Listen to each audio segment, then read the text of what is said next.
Cambodia រដូវកាលទី2ឧបត្ថម្ភផ្ដាច់មុខដោយស្រាបៀរកម្ពុជាស្រាបៀរជាតិមោទនភាពជាតិនៅក្នុងពេលនេះការប្រកួតតម្រូវទៅលើកូនក្រុម Coach បាយរ៉ានបេខនារីលេងធីតាត្រូវប្រកួតជាមួយបេខនារីមុំស្រីនូធីតាគាត់មានសម្លេងមួយដែលលះហើយអាចច្រៀងបានខ្ពស់ចំពោះស្រីនូគាត់មានគេហៅថាទុនសម្លេងពីធម្មជាតិមួយគឺសម្លេងដែលធំអញ្ចឹងគាត់អាចច្រៀងជាមួយនឹងធីតាបានដូច្នេះខ្ញុំក៏សម្រេចចិត្តថាឲ្យអ្នកទាំងពីរមកជួបគ្នានៅក្នុងបទចម្រៀងមួយបទនេះនៅក្នុងវគ្គ The Battle លេងធីតាប្រកួតជាមួយមុំស្រីនូលេងធីតាជាបេក្ខនារីមកពីខេត្តព្រះសីហនុអ្នកចម្រៀងប្រចាំនៅភោជនីយដ្ឋានម្នាក់នេះបានធ្វើឲ្យខូចដល់ទៅ4រូបបង្វិលកៅអីមករកនាងក្នុងវគ្គ The Blind Audition ចង់បាត់អងរូបបងក៏លើចូលសម្លេងអូនលៀងកៅអីបងបង្វិលខ្លែបងពេលនោះធីតាបានសម្រេចជ្រើសរើសខូចបាយរិទ្ធមុំស្រីនោះជាអ្នកចម្រៀងតែក្នុងវគ្គ The Blind Audition នាងហាក់ដូចជាមិនសូវមានទំនុកចិត្តលើខ្លួនឯងតែទីបំផុតនាងអាចធ្វើបានដោយខូចបាយរិទ្ធបានជ្រើសរើសយកមកធ្វើជាកូនក្រុមមួយគូនេះស្និទ្ធស្នាលគ្នាល្អណាស់តាំងពីការហាត់សមលើកដំបូងនៅពេលដែលខ្ញុំបានជួបលោកគ្រូហូឡវីគឺខ្ញុំមានអារម្មណ៍ថាសប្បាយចិត្តហើយនឹងរំភើបមែនទែនហើយខ្ញុំនឹងទទួលបានបទពិសោធន៍ល្អពីតារាចម្រៀងជើងចាស់ដែលមានបទពិសោធន៍ច្រើនដូចជារូបគាត់យល់ថាអូននេះជាអ្វីធីតាក្មួយច្រៀងគេហៅថាច្រៀងត្បៀតសំឡេងណាដល់ពេលវាត្បៀតពេកទៅវាទៅជាស្ដាប់អត់បានណាហើយស្រីនូប្រយ័ត្នរឿងញ័រពេកអង្គតែស្រ័យថាជឿផ្សារណាសម្រាប់ធីតាគាត់ហាក់ដូចជាមានភាពស្និទ្ធស្នាលជាមួយនឹងបទចម្រៀងមួយបទនេះពេលដែលខ្ញុំបានយោបល់ពីលោកគ្រូហូឡវីហើយនឹងខូចនៅបញ្ញរិទ្ធគឺខ្ញុំមានអារម្មណ៍ថាខ្ញុំប្រឹងប្រែងហើយខ្ញុំមានសមត្ថភាពរៀងច្រើនជាងមុនមិនយ៉ាសចំពោះស្រីនូសម្លេងរបស់គាត់គឺមានទឹកដមក៏ប៉ុន្តែគាត់នៅមិនទាន់ចេះប្រើច្រៀងទៅរៀងសម្លេងគីឡូណាខូចរបស់ខ្ញុំបានប្រាប់រួមទាំង advisor លោកគ្រូហូឡវីបាននិយាយនេះខ្ញុំមានសម្លេងធំពិបាក control នៅសម្លេងខ្លួនឯងប៉ុន្តែនៅពេលដែលជួបលោកគ្រូបានប្រាប់រួមទាំងខូចរបស់ខ្ញុំដែលគាត់បានកែសម្រួលខ្ញុំចាខ្ញុំសង្ឃឹមថាខ្ញុំនឹងធ្វើឲ្យបានល្អអស់ជាងមុនច្រើនហើយពលលោកគ្រូគាត់ប្រាប់ទៅទាំងពីរនាក់ឃើញធ្វើបានល្អជាងការលើកទី1ទី2ខ្ញុំជឿជាក់ថាពួកគាត់នឹងអាចបកស្រាយបទចម្រៀងមួយបទនេះនៅក្នុងវគ្គ The Battle បានយ៉ាងល្អមកដល់ពេលនេះអ្នកទាំងពីរត្រូវបន្តការហាត់សមបន្ថែមជាមួយនឹងក្រុមភ្លេងវិញម្ដងនៅពេលដែលខ្ញុំបានសមភ្លេងជាមួយក្រុមភ្លេងទាំងអស់ហើយគឺខ្ញុំមានការជឿជាក់លើខ្លួនឯងនិងមានទំនុកចិត្តលើបទចម្រៀងមួយបទនេះហើយក្មួយច្រៀងត្រូវចេះប្រើមីក្រូផងសំឡេងយើងខ្លាំងស្រាប់ដល់យើងយកមកផ្អឹបវាទៅជាសំឡេងបែកណាហ្នឹងហើយត្រូវដកប្រវែងនេះពីមាត់មកណាច្រៀងកុំឲ្យដាក់ផ្អឹបយើងពេកដាក់បានទេនឹងសំឡេងល្អនៅពេលដែលខ្ញុំសមជាមួយនឹងក្រុមភ្លេងហើយចំពោះការច្រៀងមានភាពងាយស្រួលជាងជាមួយនឹងការសមជាមួយនឹង piano កាលពីលើកមុនប៉ុន្តែខ្ញុំនៅតែមានការពិបាកនៅលើការ control សំឡេងរបស់ខ្ញុំផ្ទាល់ផងដែរយើងយកសំឡេង natural របស់យើងដែលចេញមកពីក្នុងពោះនេះណាសម្រាប់បទចម្រៀងមួយបទនេះខ្ញុំចេះតែគិតថាស្រីនូនិងធីតាអាចជួបនឹងបញ្ហាខ្លះៗក៏ប៉ុន្តែនៅពេលដែលហាត់សមរួចហើយអ្នកទាំងពីរគឺពិតជាដៃគូដ៏ស័ក្តិសមធីតានិងស្រីនូសម្លេងពីរនាក់នេះគឺល្អម្ដងម្សងជាមួយគ្នា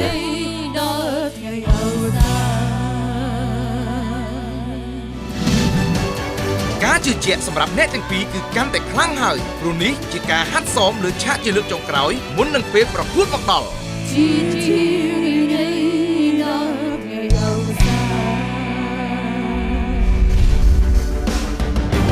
ត ទោះបីជា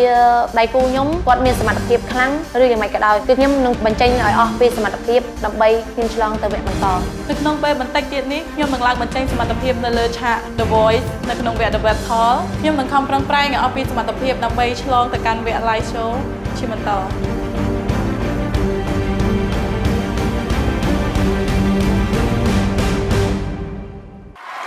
នៅក្នុងពេលនេះការប្រកួតបំរើទៅលើក្បាច់ខានារីមកពីខេត្តព្រះសីហនុលេងធីតា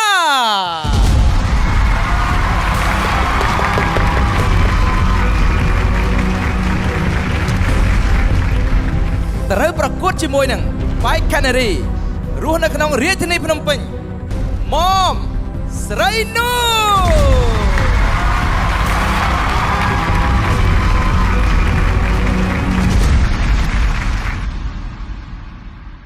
ដូច្នេះការប្រកួតសូមចាប់ផ្ដើម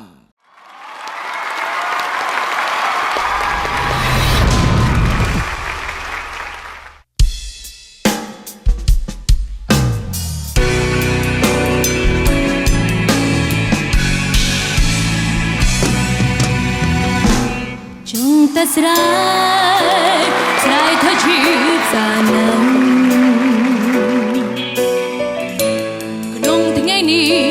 សែនជីបសាអូនមិនได้កិនមកមិត្តមិនវិចាមកសំលីឲ្យใจភ្លេចគ្នាពីថ្លៃមិនយល់សោចិនរបស់ស្នេហ៍សោយល់ថាអូននេះជា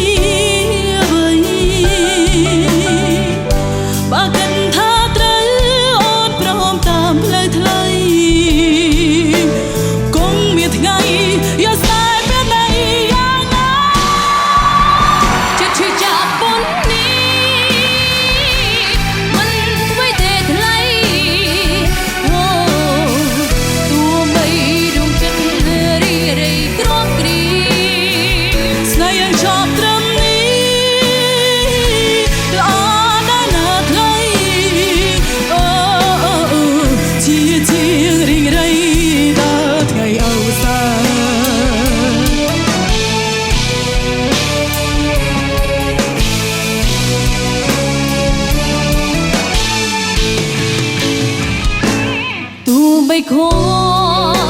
ក៏បងមិនអាចទ្រាំនេះក៏រស់នៅគ្មានសុខសាន្តមានឈ្មោះថាស្នេហ៍តែដួងចិត្តមិនបាននៅតែប្រាជាក៏ยังគ្មានស្នេហាចិត្តឈឺចាប់ប៉ុននេះ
ពិតជាធ្វើបានល្អអ្នកទាំងពីរសហការគ្នាបានល្អ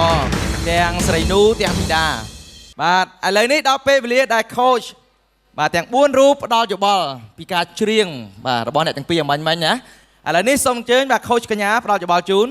ចាសូមអរគុណធីតាហើយនិងស្រីនូគឺមានសម្លេងពិរោះមួយយ៉ាងម្នាក់ចាបកស្រាយនៅចម្រៀងមួយបទមាន style ច្រៀងនឹងខុសប្លែកគ្នាទាំងលំបត់សម្លេងទាំងបច្ចេកទេសនៃការប្រើប្រាស់មើលទៅអ្នកទាំងពីរដូចជាមានភាពដូចថាប៉ិនប្រសប់និងដូចថាមាន គេថាមានជំនាញមានបច្ចេកទេសក្នុងការច្រៀងរៀងៗខ្លួនដោយសារតែមានការបង្វឹកពីខូចបាយរិទ្ធទៀតទៅគឺកាន់តែអស្ចារ្យមែនទែនក្នុងចម្រៀងមួយបទគួរឲ្យសរសើរអ្នកទាំងពីរចាអរគុណប៉ុន្តែបើសិនជាខ្ញុំចូលចិត្តអ្នកទាំងពីរអាចថាខ្ញុំមិនមែនជាខូចបាយរិទ្ធទេតែប្រសិនបើជាខ្ញុំជាខូចខ្ញុំជ្រើសរើសយកធីតាអរគុណអរគុណច្រើនឥឡូវនេះបន្តទៅបាទខូចសវណ្ណរាជវិញតើយល់យ៉ាងណាដែរចំពោះការច្រៀងរបស់អ្នកទាំងពីរបាទអរគុណអ្នកទាំងពីរមានសមត្ថភាពដូចគ្នាហើយអ្វីដែលសំខាន់នោះគឺបទចម្រៀងមួយបទនេះពិតជាគ្មានឧបសគ្គសម្រាប់ធីតាហើយនិងសេនូទេគឺថាបកស្រាយបានយ៉ាងរលូនជាមួយនឹងបទចម្រៀងមួយបទនេះទាំងការសម្ដែងក៏ដូចជាកាយវិការក៏ដូចជាអារម្មណ៍ក្នុងបទចម្រៀងមួយបទនេះគឺល្អបើសម្រាប់ខ្ញុំផ្ទាល់ខ្ញុំចូលចិត្តធីតាអរគុណបងបាទអរគុណcònអីណាសេនូនេះគ្រាន់តែបើសិនទេបើសិនជាបន្តទៅខូចសុភាវិញតើយល់យ៉ាងណាចំពោះការច្រៀងរបស់អ្នកទាំងពីរអំបញ្ញមិញនេះចាសម្រាប់ខ្ញុំផ្ទាល់គឺខ្ញុំឃើញថាធីតាច្រៀងមកនេះបានល្អក៏ប៉ុន្តែហាក់បីដូចជាមួយកន្លែងរៀងផ្លត់បន្តិចប៉ុន្តែសម្លេងអូនច្រៀងទៅបន្តទៀតអត់បញ្ហាចោលទេដោយឡែកមួយទៀតសម្រាប់សេនូខ្ញុំឃើញនៅវគ្គបន្លាញហ្នឹងគឺដូចជាមិនជាសម្លេងអញ្ចឹងទេប៉ុន្តែក្រោយពីបង្រិតគាត់បានគោះយកទៅបីគាត់តែម្នាក់ឯងណាបងប៉ុន្តែបងឯងប្រវត្តិគាត់ដល់ដំណាក់កាលនេះគឺមិនធម្មតាណាមានការស្រែកឡើងខ្ពស់ល្អហើយមើលទៅគឺល្អជាងវគ្គមុនក៏ប៉ុន្តែយ៉ាងណាក៏ដោយអូនត្រូវតែរក្សាដង្ហើមជារឿងឲ្យនៅដដែលកុំឲ្យមានការផ្លាស់ប្ដូរបើសម្រាប់បងជ្រើសរើសវិញគឺបើចិត្តបងចង់ឲ្យយកទាំងពីរអ្នកហ្នឹងបាទនេះមិនមែនគ្រូបង្វឹកក៏ចង់យករបស់គេដែរណាអត់បានទេចាបើខ្ញុំយកសេនូចាបាទអរគុណច្រើនបើសិនទេណាបើសិនទេបើសិនជាខ្ញុំជាខូចអ្នកទាំងពីរខ្ញុំយកទាំងពីរបាទចាហួយក៏យកសងខ្យាក៏យក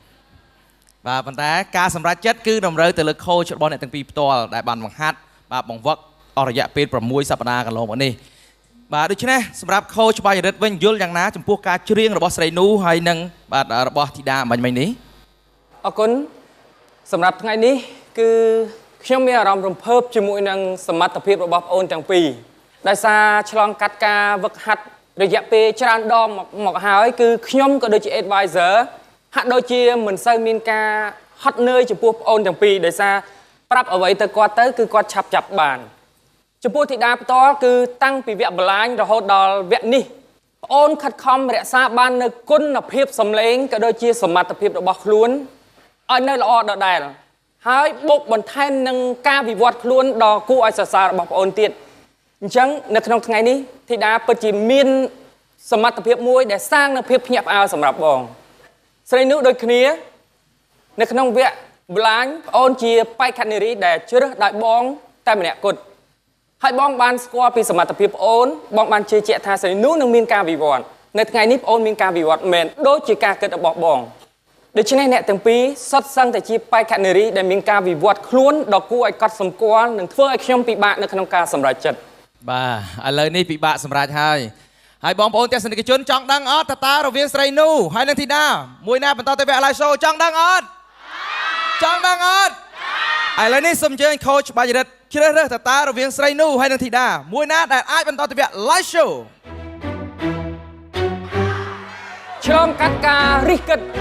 ពិចារណារបស់ខ្ញុំជឿជាក់ទៅលើសមត្ថភាពរបស់បេក្ខនារីមួយរូបដែលអាចឈ្មោះទៅកាន់វគ្គ live show ជាមួយនឹងខ្ញុំបានហើយខ្ញុំក៏សង្ឃឹមថាបេក្ខនារីមួយរូបទៀតដែលមិនអាចទៅជាមួយនឹងខ្ញុំបាននឹងទទួលបានការស្ទាលពីខូចដទៃអ្នកដែលទៅជាមួយនឹងខ្ញុំបានគឺធីតា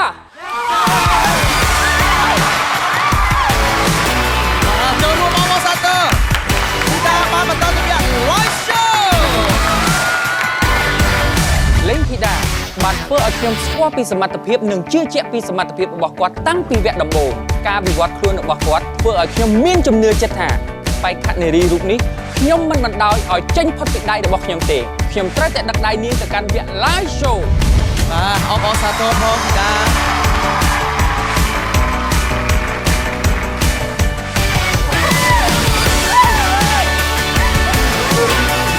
ពេលនេះមានអារម្មណ៍ថាខ្ញុំ មែនតើពេលដែលខ្ញុំឡើងប្រឡងហើយគឺខ្ញុំបានជាប់ ដោយឡែកបើសិនជា coach 3 រូបផ្សេងទៀត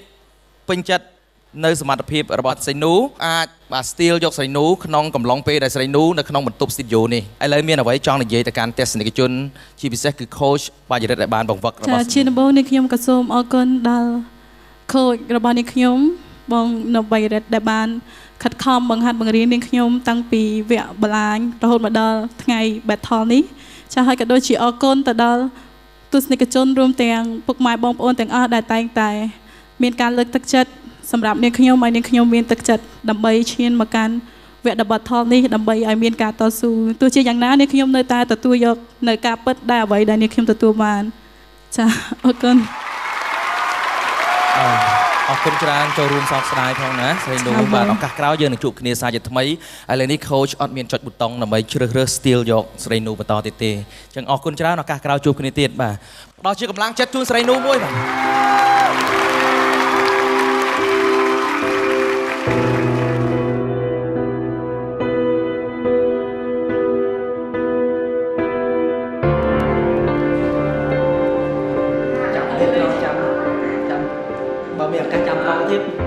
មានការសោកស្ដាយដែរដែលអត់បានឆ្លងទៅកាន់វគ្គបន្តទៀតប៉ុន្តែ